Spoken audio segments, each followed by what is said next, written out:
The wind rolled slowly across the empty prairie, bending the tall grass like waves on a silent sea. Ethan Cole stood alone beside the small wooden platform that served as the stagecoach stop. Dust clung to his boots, and the brim of his hat shadowed his tired eyes. He had been waiting there since sunrise. Ethan was a man most people in Cedar Ridge called strange. Some said he preferred horses to people. Others said he had forgotten how to talk to anyone at all. The truth was simpler. After years of living alone on his ranch, silence had become his closest companion. The ranch sat 10 miles outside town, a rough stretch of land that Ethan had fought hard to tame. His days were filled with fixing fences, tending cattle, and watching the endless horizon. Nights were worse. The quiet pressed in on him until the creaking of the house sounded like whispers in empty rooms. That was why he had finally done something the entire town would talk about for months. He had ordered a bride. Not out of romance, not even out of hope, just loneliness. 3 months earlier, he had written a letter to an agency back east that arranged marriages for settlers. The advertisement had promised respectable women willing to build new lives in the West. Ethan had not asked for beauty. He had not asked for youth.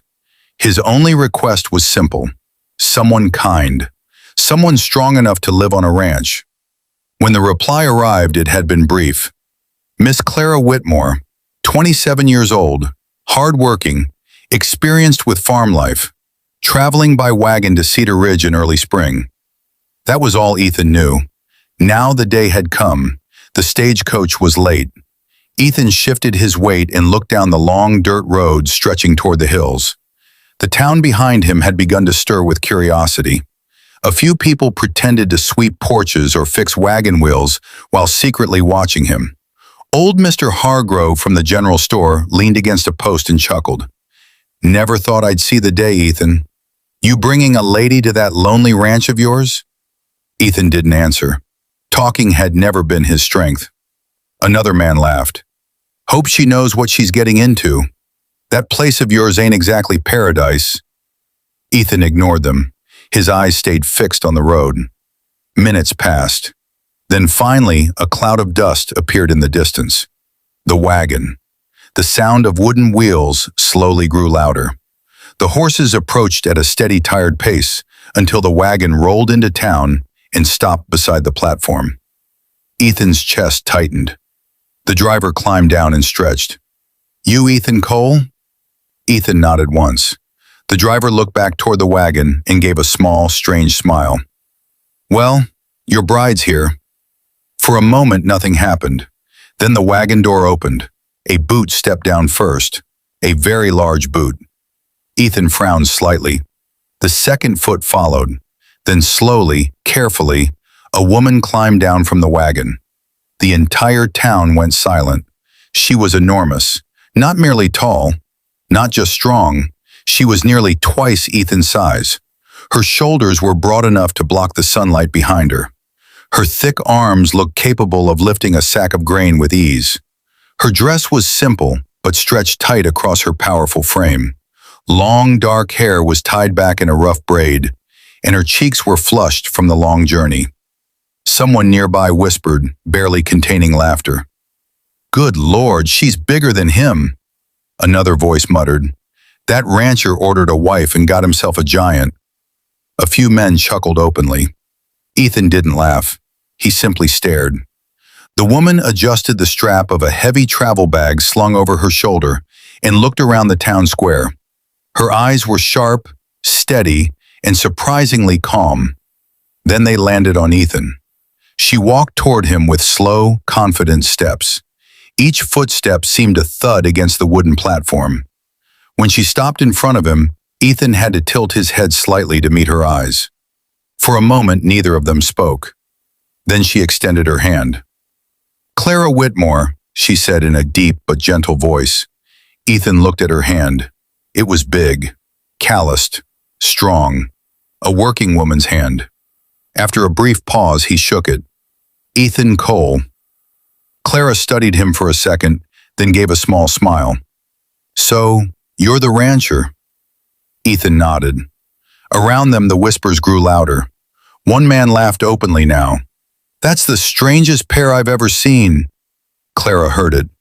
Her smile faded slightly, but she didn't react. Instead, she looked back at Ethan. "You still want a wife?" The question was simple, but there was something serious behind it. Ethan noticed the way her fingers tightened around the strap of her bag. Beneath her strong appearance, there was tension. Maybe even worry. Perhaps she had faced this reaction before. People judging her size. People laughing. Ethan thought for a long moment. Then he answered quietly, "Yes." That single word surprised her. Clara blinked. "You sure about that?" she asked. "Because I can get back on that wagon if you're having second thoughts." Ethan shook his head once. "No." Another pause followed, then Clara slowly exhaled. "Well, that makes things easier." Behind them, the wagon driver called out, "Got 2 trunks here for Miss Whitmore." Ethan walked over and lifted one. It was heavy. Clara picked up the other trunk herself with ease and carried it as if it weighed nothing. The men watching from the street exchanged amused looks. "Reckon she'll be the one running that ranch," someone joked. Clara ignored them. Ethan loaded the trunks into the back of his wagon without a word. When everything was ready, he climbed into the driver's seat. Clara stepped up beside him, the wagon creaking slightly under her weight. They rode out of town together in silence. The road to the ranch stretched long and quiet across the prairie. For nearly an hour, neither of them spoke. Finally, Clara broke the silence. "You don't talk much, do you?"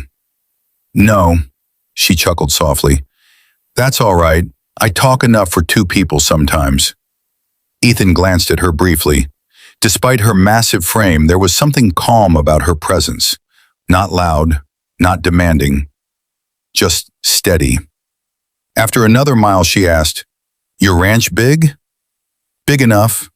"You got cattle?" "Yes." "Any neighbors?" "Far." Clara nodded thoughtfully.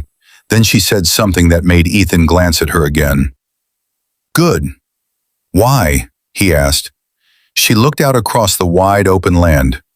"Because people stare less when they're far away." Ethan didn't respond. But for the first time since meeting her, he understood something.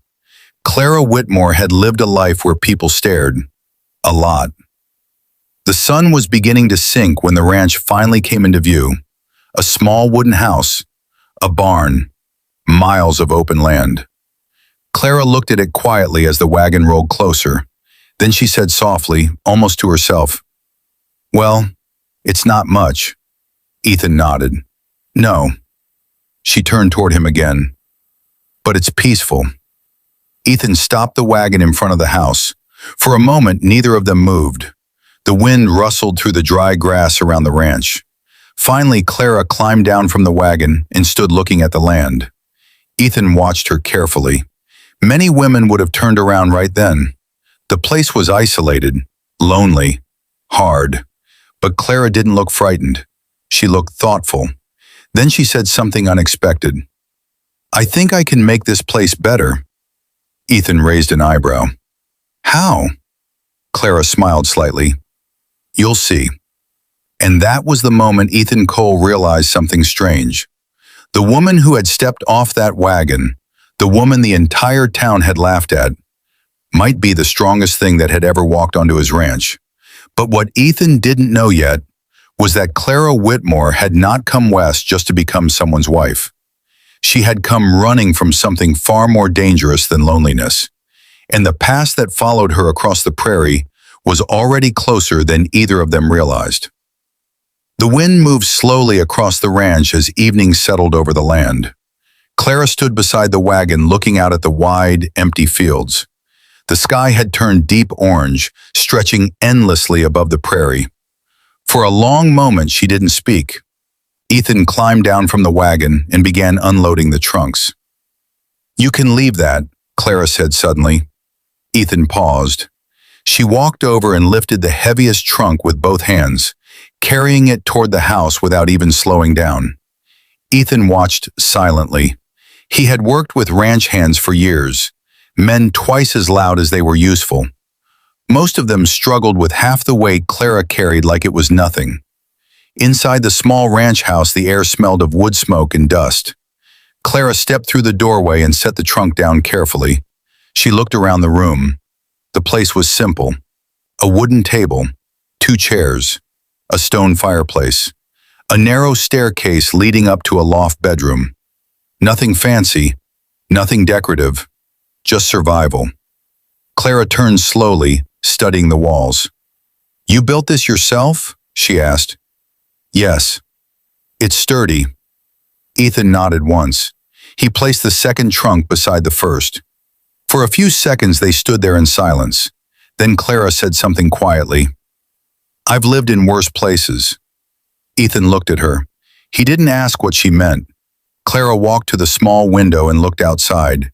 The fading sunlight stretched across the fields where cattle grazed slowly in the distance. "This land is good," she said. "Grass is strong. Water nearby?" "Creek half-mile east." She nodded thoughtfully. "Then the cattle will grow well here." Ethan raised an eyebrow. "You know cattle?" "I grew up on a farm," Clara replied. "Bigger than this." She hesitated a moment before adding, "Much bigger." Ethan leaned against the wall, arms folded. He wasn't used to conversation, but Clara's voice filled the quiet house in a way that didn't feel uncomfortable. It felt natural. "You hungry?" he asked. Clara laughed softly. "After 4 days in that wagon, I could eat a horse." Ethan walked to the stove and placed a pan over the fire. Soon the small house filled with the smell of cooking meat and bread warming over the flame. Clara sat at the table watching him work. "You always cook?" she asked. "Yes." "You do everything alone here?" "Yes." She rested her chin in her hand. "That must get heavy after a while." Ethan didn't answer, because the truth was, it did. They ate quietly at first. Clara's appetite matched her size. She finished 2 full plates before leaning back in the chair. "That might be the best meal I've had in months." Ethan gave a small nod. Then Clara's eyes moved toward the door. "Do many people come out this far?" "No." "Good." There was that word again. Good. Ethan noticed it. "You don't like people," he said. Clara smiled faintly. "It's not that." "Then what?" She stared down at the wooden table for a moment. Then she said quietly, "Some people don't like me." Ethan looked at her large hands resting on the table. He didn't need to ask why. After dinner, Ethan stepped outside to check the horses. The night had settled over the prairie, cool and quiet. Inside the house, Clara unpacked slowly. Clothes, a few books, a worn leather journal. At the very bottom of the trunk, something else. A folded piece of paper. Her expression tightened when she saw it. She opened it carefully. The paper was old and creased. On it was a drawing, a man's face, harsh eyes, a thick beard. Below the drawing were 3 words written in heavy ink. Wanted for murder. Clara quickly folded the paper again and shoved it back into the trunk. Her breathing had grown heavier. "That man," she whispered. Suddenly a sound echoed from outside. Hoofbeats. Clara froze. Slow. Heavy. More than 1 horse. She moved toward the window carefully and peeked through the curtain. 3 riders were approaching the ranch from the dark prairie road. Her face went pale. "No, no." Outside, Ethan noticed them too. He stood near the barn, watching the riders approach under the moonlight. Strangers. That was never a good sign this far from town. The riders stopped near the gate. One of them leaned forward in the saddle. "You Ethan Cole?" the man called. "Yes." The rider glanced toward the house. "We're looking for someone." Ethan didn't move. "Who?" The man pulled something from his coat, a piece of paper. Even from a distance, Ethan could see the shape of a sketch on it. "We're hunting a woman," the rider said. "A big one." Inside the house, Clara's heart began pounding harder. She could hear every word through the thin walls. Outside, the writer continued, "Name's Clara Whitmore." Ethan didn't react, but his eyes slowly shifted toward the house behind him. The writer smirked. "She's wanted for murder back east." The wind blew across the prairie. The other two riders rested their hands near their guns. "We heard she might be heading this direction," the man said. "Figured we'd check the loner rancher's place first." Inside the house, Clara stepped away from the window. Her hands were shaking now. She looked around the small room, the quiet home she had just arrived at. Then she whispered to herself, "I can't drag him into this." Outside, the writer spoke again. "You seen a woman like that around here?" Ethan stood perfectly still. For several long seconds, he said nothing. Behind him, inside the house, Clara slowly walked toward the door. She was ready to step outside, ready to surrender, ready to end the trouble before it began.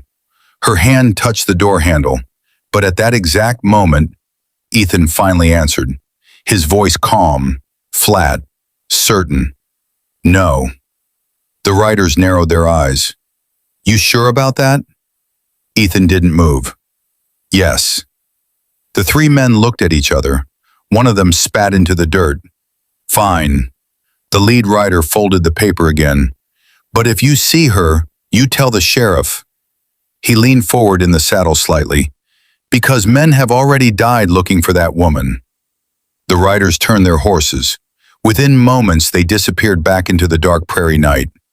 Silence returned to the ranch. Ethan stood there for a while before slowly turning toward the house. The door opened. Clara stepped outside. Moonlight fell across her face. "You heard them," she said quietly. "Yes." Another long pause.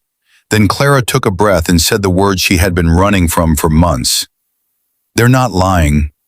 Ethan waited. "I did kill a man." The wind moved through the grass between them. Clara's voice trembled slightly. "But it wasn't murder." Ethan studied her face carefully. For the first time since she arrived, he saw fear in her eyes. Not guilt, fear. "What happened?" he asked. Clara swallowed hard. "That man in the drawing. He owned the farm where I worked." Her hands tightened into fists. "He tried to force me to marry him." The wind rustled through the prairie again. "When I refused, he tried to force something else." Ethan's jaw slowly tightened. Clara continued quietly. "I fought back." Her voice dropped to a whisper. "And he didn't get up." Silence fell between them again. Clara looked down at the ground. "If you want me to leave, I will." Ethan didn't answer right away. He simply looked out across the dark prairie, then back at the large woman standing alone in front of his house. The woman the entire town had laughed at. The woman now hunted by men who thought she was a criminal. Finally, Ethan spoke. "Those men come back." Clara looked up slowly. "They'll have to go through me first." For the first time since arriving at the ranch, Clara Whitmore smiled. And somewhere far out on the prairie, three riders slowed their horses under the moonlight. Because the man leading them knew something the rancher didn't yet understand. Clara Whitmore was worth a lot of money. And men who chased money across the West never stopped hunting.